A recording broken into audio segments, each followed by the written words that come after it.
अस्सलाम वालेकुम फ्रेंड्स, आज की इस वीडियो में हमने बात करना है नेस्टेड लूप के बारे में। हम पहले जानते हैं कि नेस्टेड लूप क्या होती है और नेस्टेड लूप को हम उसका सिंटैक्स जानेंगे, उसे एक प्रोग्राम समझाऊंगा, तो आई होप आपको ये समझ आ जाएगा। तो चलते हैं पहले नेस्टेड लूप देखते हैं। अब पहले नेस्टेड लूप होती क्या है, अब मैं आपको समझाता हूँ कि नेस्टेड लूप फॉर एग्जांपल ये एक लूप है, ये लूप है और इस लूप के अंदर एक और लूप है।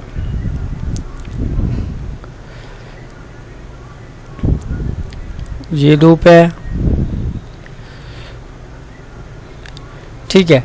और ये क्या, यहाँ पे क्या आएगी, यहाँ पे स्टेटमेंट आएगी। अब मैं यहाँ पे ऐसे लिख देता हूँ, यहाँ पे स्टेटमेंट आएगी, ठीक है। स्टेटमेंट आने के बाद फिर ये इसकी स्टेटमेंट होगी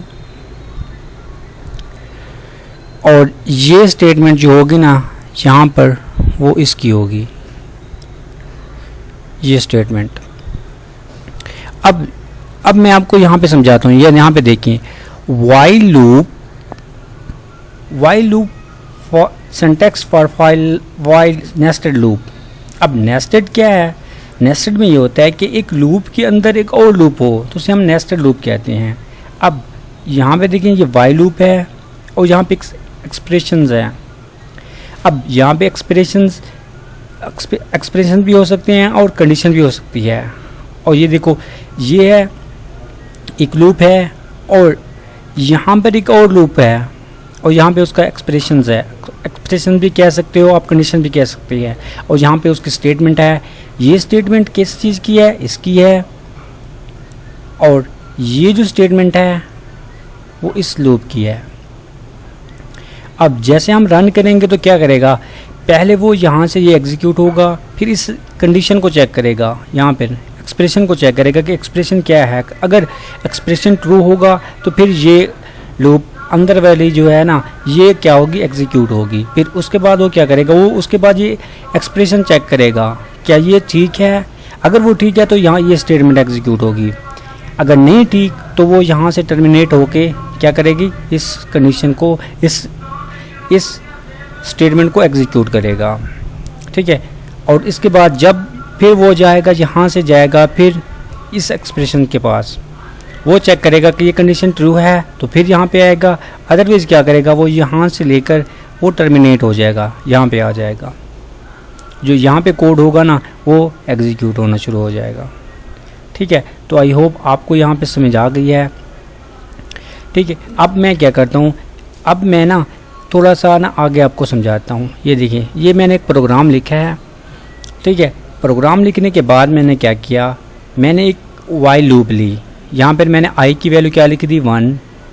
और यहाँ पे मैंने क्या किया, वाइल लूप में कंडीशन दी है, ये कंडीशन है I less than is equal to किस चीज़ की है, 3 के, ठीक है। अब ये क्या है, एक्सप्रेशन भी कह सकते हो, कंडीशन भी कह सकते हो। फिर क्या करेगा, जब ये कंडीशन ट्रू हो गई तो क्या करेगा, इसको एग्जीक्यूट करेगा, इस स्टेटमेंट को। इस स्टेटमेंट को जब एग्जीक्यूट करेगा तो आई की वैल्यू प्रिंट करेगा। आई की वैल्यू अब कितनी है, 1 है ना, तो वो क्या करेगा, 1 यहाँ पे प्रिंट कर देगा, यहाँ पे 1। और उसके बाद जो ये स्ट्रिंग है वो प्रिंट होगी। अब यहाँ पे क्या है, outer loop is execute only once, यहाँ पर ये स्टेटमेंट सारी यहाँ पे आ जाएगी, ठीक है। अब उसके बाद क्या आएगा, उसके बाद फिर जाएगा वो यहाँ पर जे के पास, जे को एग्जीक्यूट करेगा। जे के बाद वो जाएगा वाइल लूप जो इसके अंदर है, ये लूप इस लूप के अंदर है, वाइल लूप। और वो चेक करेगा कि जे, अब जे देखो 1 है, 1 less than is equal to 3, ठीक है। कंडीशन हमारी ट्रू है। जब ये यहाँ पे ट्रू है कि तो क्या करेगा, इस चीज़ को वो एग्जीक्यूट करेगा। अब ये देखो, यहाँ पे ये 1 है, यहाँ पर ये 1 होगा और क्या करेगा, ये स्टेटमेंट को एग्जीक्यूट कर देगा। जो भी है, जो भी यहाँ पे लिखा हुआ है ना, वो एग्जीक्यूट हो जाएगी। अब उसके बाद वो आएगा यहाँ पर। मैंने पिछली वीडियो में आपको जब ऑपरेटर्स के बारे में पढ़ा था, मैंने आपको बताया था कि जे को अगर आपने ऐसे लिखना है कि J is equal to J plus 1 या इस तरीके से लिखें तो कोई फ़र्क नहीं पड़ेगा, क्योंकि इसका भी मतलब यही है और इसका मतलब भी यही है। ठीक है, अब यहाँ पे आते हैं, इसका भी वही मतलब है कि आई, यहाँ पर अब आपकी मर्ज़ी है। चलो मैं ऐसा करता हूँ ना, तो ये सारा ऐसा मैं अगर इसको रेज़ किया ना तो ये सारा कंटेक्स रेज़ हो जाएगा। अब यहाँ पे मैं आई लिखता हूँ और आई को प्लस करके मैं 1 लिखता हूँ, क्योंकि आप कंफ्यूज ना हो जाएं। अब देखिए जब यहाँ पे आएगा ना, जब जे की वैल्यू वहाँ यहाँ पे आएगी तो आप देखो यहाँ पे जे जहाँ पे कितनी है 1 है ना, 1 + 1 क्या होगा 2 हो जाएगा ना, ये जे 2 हो जाएगा ना। तो क्या करेगा वो 2 जे की वैल्यू 2 इधर आ जाएगी और ये फिर दोबारा कहाँ पे जाएगा, ये इस कंडीशन को चेक करेगा। अब देखो ये इधर नहीं जाएगा, ये पहले इस कंडीशन को दोबारा चेक करेगा। अब देखो अब दोबारा जे की वैल्यू क्या आई 2 हुई ना, ये देखें 2। अब देखो 2 <= 3, ठीक है। अब यहाँ पे आएगा, अब वो क्या करेगा, अब जे की वैल्यू कितनी है 2 है ना, तो वो दूसरी बार इसको एग्जीक्यूट करेगा। अब यहाँ पे आएगा, अब भी ये दोबारा स्टेटमेंट यहाँ पे आ जाएगी, ये जितनी भी स्ट्रिंग है ना वो यहाँ पे दोबारा आ जाएगी। अब देखो यहाँ पे 2 है, अब वो यहाँ पे आएगा, जे क्या था 2 था ना, जब वो 1 इंक्रीमेंट किया तो क्या हो जाएगा, जे 3 हो जाएगा। अब जे यहाँ पे क्या आ जाएगा 3, अब यहाँ पे आ जाएगा। अब जे 3 है ना, अब जे दोबारा जाएगा इधर। अब जे की वैल्यू कितनी है 3, लेस देन नहीं है, = है, तो किसकी 3 के। तो ये हमारी कंडीशन क्या हुई ट्रू।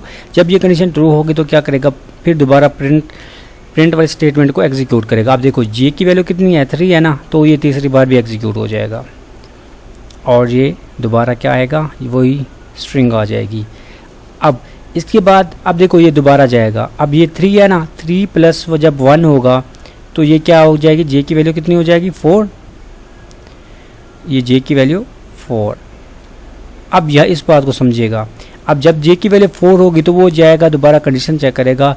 अब जहाँ पहले जे की वैल्यू थी 3, अब वो <= 3, यानी जे की वैल्यू 4 नहीं है, = भी नहीं है, तो ये क्या होगा, यहाँ से टर्मिनेट होकर दोबारा कहाँ जाएगा, फिर इस वैल्यू को एग्जीक्यूट करेगा, इसको। ठीक है, अब क्या करेगा उसने, अब पहले क्या किया था, आई की वैल्यू 1 थी ना, अब आई की वैल्यू क्या हो जाएगी, इंक्रीज हो जाएगी 1 + 1। तो क्या हुआ, यहाँ पे कितना आ जाएगा आई की वैल्यू अब 2। अब देखो आई की वैल्यू 2 है ना, अब दोबारा जाएगा यहाँ पर, अब आई <2 = 3 के, क्योंकि आई की वैल्यू 2 है ना, तो हमारी कंडीशन क्या है ट्रू है। वो फिर दोबारा आएगा, इसको दोबारा एग्जीक्यूट करेगा। अब यहाँ पे क्या आएगा, अब यहाँ पे 2 आएगा, 2, फिर उसके बाद ये जितनी भी स्ट्रिंग होगी ना वो एग्जीक्यूट होगी। ठीक है, इसके बाद क्या करना है, इसके बाद वो आता है जे। अब जे की वैल्यू वही रहेगी 1, क्योंकि ये दूसरी बार इटरेशन हो रही है। अब वाइल क्या करेगा, फिर यहाँ पे चेक करेगा जे की वैल्यू कितनी है, हमारे पास 1 है, <= 3, ठीक है, हमारी कंडीशन ट्रू है। फिर क्या करेगा, यहाँ पर फिर 1, फिर दोबारा क्या करेगा, यहाँ पे फिर वही दोबारा स्ट्रिंग आ जाएगी। इसी तरह से वो इधर जाएगा, इसको प्रिंट कर देगा, प्रिंट करने के बाद फिर यहाँ जे पे आएगा। जब जे पे आएगा तो इसमें क्या करेगा, उसने दोबारा यहाँ पे क्या किया, 1 को इंक्रीमेंट किया, फिर क्या 2 हो जाएगा ना, ये देखो यहाँ पे 2। इसी तरह से वो दोबारा जाएगा, फिर कंडीशन चेक करेगा, फिर यहाँ पे आएगा 2, जे की कीमत क्योंकि 2 थी ना, फिर उसके बाद क्या करेगा, यहाँ पे स्ट्रिंग को आउटपुट दे देगा, स्ट्रिंग यानी प्रिंट करवा देगा। स्ट्रिंग प्रिंट करवाने के बाद फिर दोबारा आएगा, यहाँ पर पहले जे की वैल्यू 2 थी, +1, ये +1 किया तो क्या हो जाएगी 3, फिर दोबारा चेक करेगा यहाँ पर, फिर जाएगा, फिर कंडीशन हमारी ट्रू मिलेगी, फिर कंडीशन ट्रू मिलने के बाद फिर क्या ये स्टेटमेंट एग्जीक्यूट होगी। फिर यहाँ पे आएगा 3 यहाँ पे फिर क्या प्रिंट हमारी स्ट्रिंग प्रिंट हो जाएगी। तो आई होप आपको यहाँ इसी तरीके से तीसरी भी इसी तरीके से करना है। फिर यहाँ पे आएगा, फिर जे की वैल्यू 2 थी ना, अब प्लस करेंगे और जे की वैल्यू क्या हो जाएगी 3। अब नहीं आई की वैल्यू क्या हो जाएगी 3। अब जब 3 हो जाएगी फिर ये जाएगा दोबारा, ये कंडीशन किस चीज़ को चेक करेगी, ये इसको चेक करेगी, ये इसको, इस कंडीशन को। अब ये दोबारा जाएगा 3, यहाँ पे क्या हो जाएगा 3 प्रिंट हो जाएगा, क्योंकि आई की वैल्यू अब क्या है 3 है, 3। फिर यहाँ से जो स्ट्रिंग होगी उसकी आउटपुट आ जाएगी।